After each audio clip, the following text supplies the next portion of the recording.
What's going on, everybody? Welcome to another brand new installment of Renegades Reviews, exclusively here as always on the Casa D18 Studios channel. I, of course, am your host, the Renegade JJ Williams, and welcome back for the second part of our double feature here today on New Release Saturday. And today we're going to be taking a look at the Netflix original film, The Outlaws, starring Adam Devine, Nina Dobrev, Michael Rooker, Richard Kind, Julie Hagerty, Lauren Lapkus, Jackie Sandler, Ellen Barkin, and Pierce Brosnan. What's going on, everybody? Thank you for joining me here once again for another brand new installment of Renegades Reviews. As I said in the introduction, we're now here for the second part of our double feature here today as we take a look at the Netflix original film, The Outlaws. And as our movie opens, Owen Browning is a young bank manager who is about to marry Parker McDermott, whose estranged parents contact her in order to come to their wedding. Now, Owen is excited as he's finally going to get to meet Parker's parents, as she's concerned that they can be a little bit much. We soon see Owen's parents, Neil and Margie, who are very difficult. Owen calls to tell them the good news about Parker's parents attending the wedding, but first he has to hear about the odd allergy of a guest, and then they show their ignorance of Parker's profession as a yoga instructor by believing that it involves a stripper pole. Rather than being happy about the news that the other in laws are coming, they criticize them for being absent in Parker's life. At the bank, Owen has to free an employee who's been pranked by being locked in the vault. So he shows and talks about how state of the art their bank's security system is. He then points out that their rival bank's vault's security is considered the best in the state. Owen also points out that all vaults have an emergency escape latch. While out at dinner with his parents, they talk about the upcoming appearance of Parker's parents. Meanwhile, Owen talks with the storage space facility where they rent as he's hoping to access photos of Parker for a wedding photo montage. However, his call inadvertently alerts Eastern European mobster Rehan to Parker's parents' return. The following night, the McDermotts let themselves into Owen and Parker's home while Parker is still out leading a yoga class, and they end up startling Owen.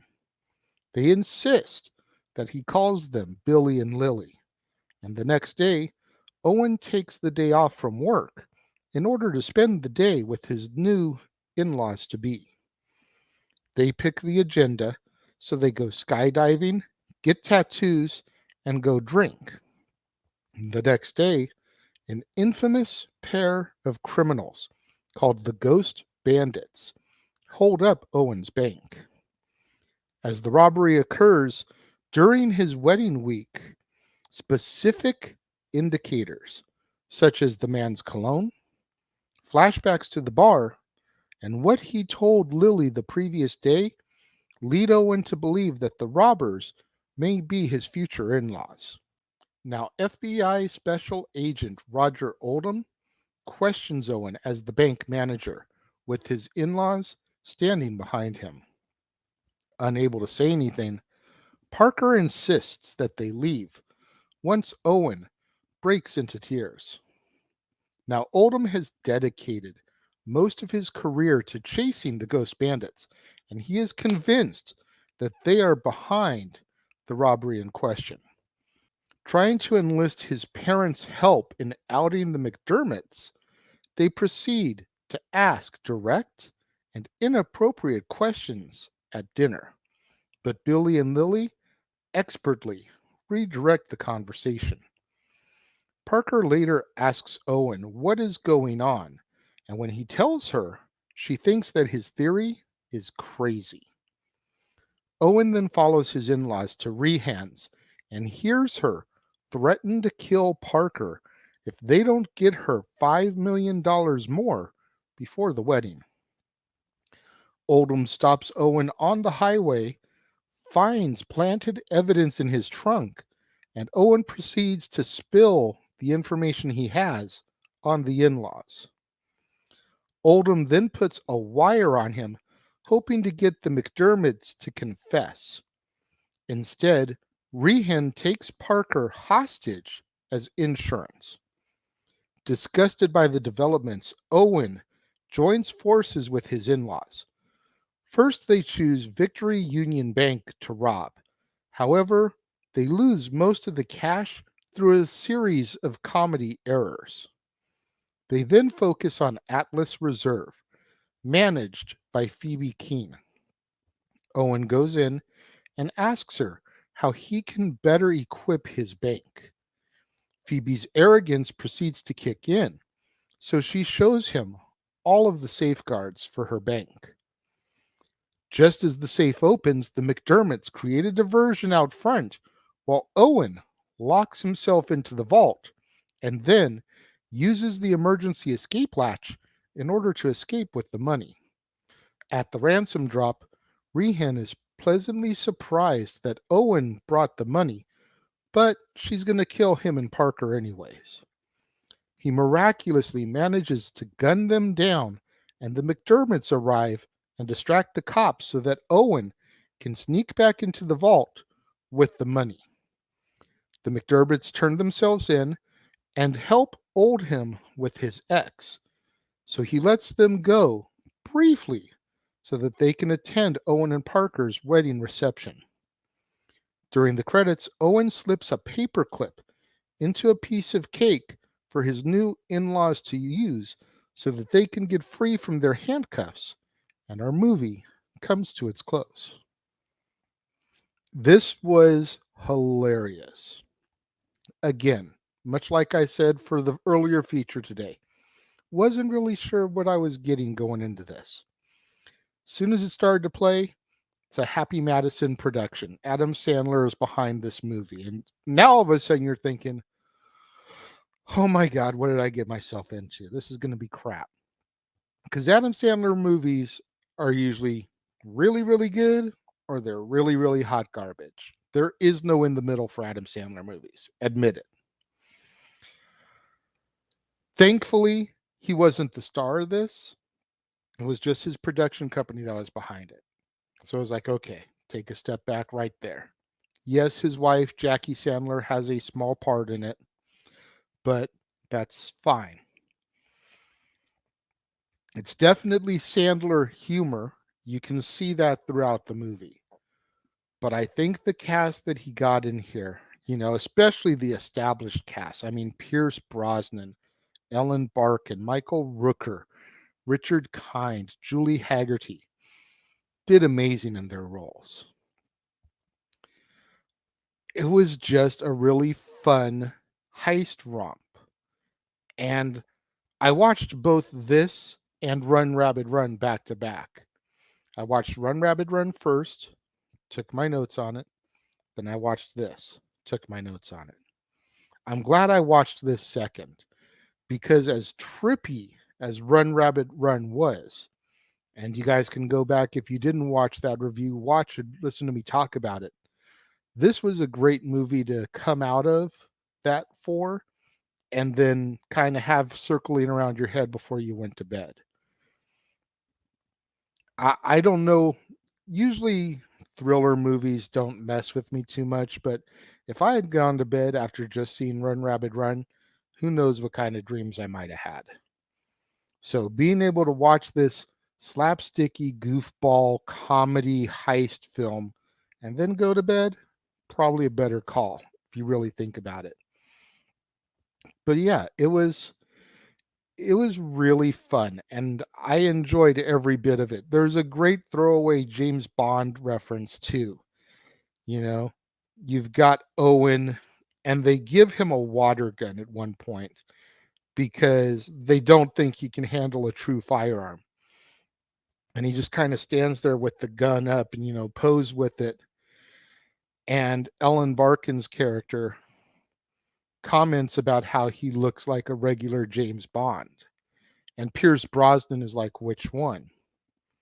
And she says, 5, the fifth Bond. And if you go back in your James Bond lore, you've got Sean Connery, George Lazenby, Roger Moore, Timothy Dalton. Pierce Brosnan was the fifth James Bond. Now, granted, there was David Niven in there too, but his one movie is often forgotten about. He did a version of Casino Royale in 1967 while Connery was still your primary Bond. A lot of people don't count it. A lot of people forget about it. So if you just look at the main Bonds, Pierce Brosnan was the fifth one. So for her to say that he reminds her of the fifth Bond is a joke there for Pierce Brosnan, which I totally just cracked up at. And it was hilarious to me that he just played it off so nonchalant, like, yeah, he's a good one.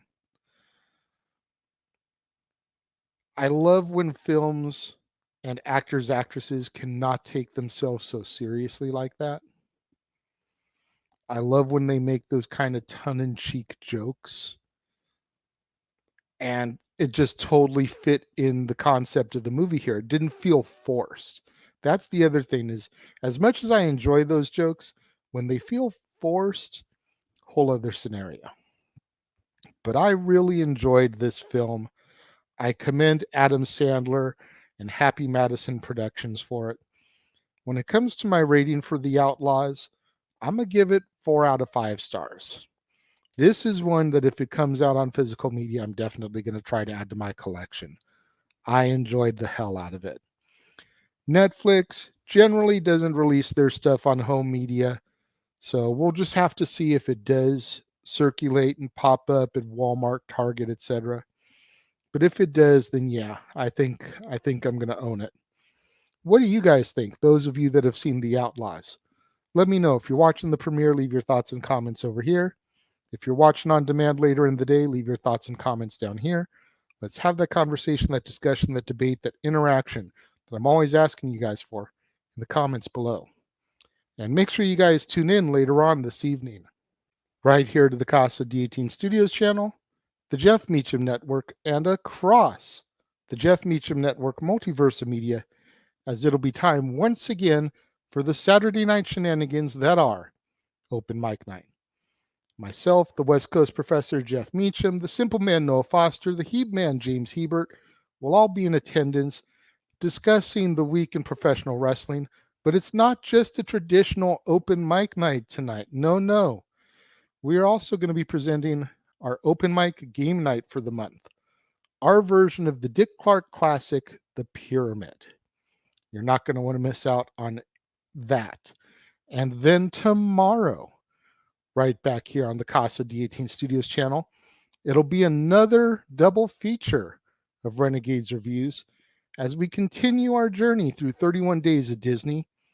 First up, we're going to be discussing Wreck-It Ralph, featuring the voice talents of John C. Reilly, Sarah Silverman, Jack McBrayer, Jane Lynch, Alan Tudyk, Mindy Kaling, Ed O'Neill, and Dennis Haybert.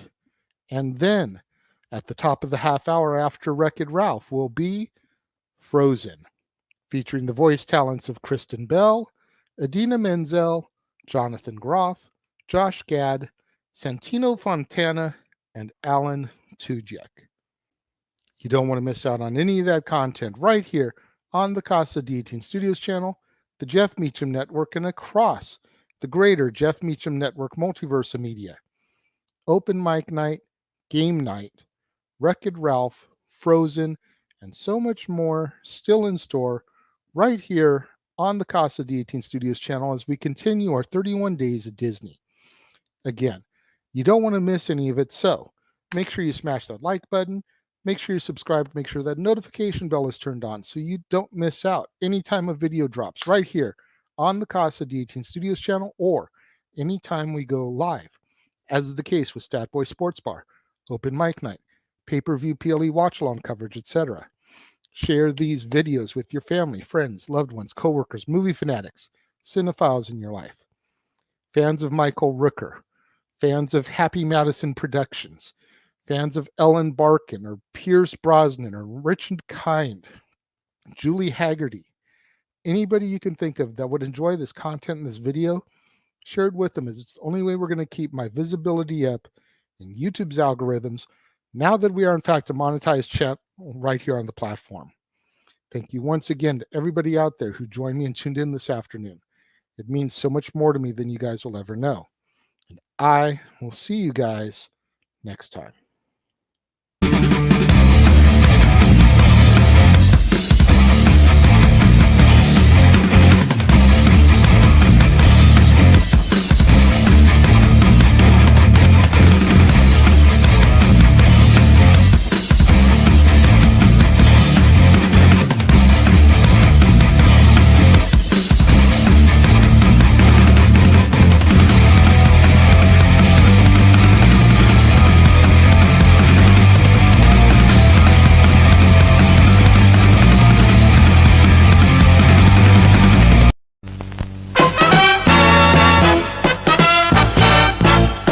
And now, preview time. So let's take a look at what's coming your way.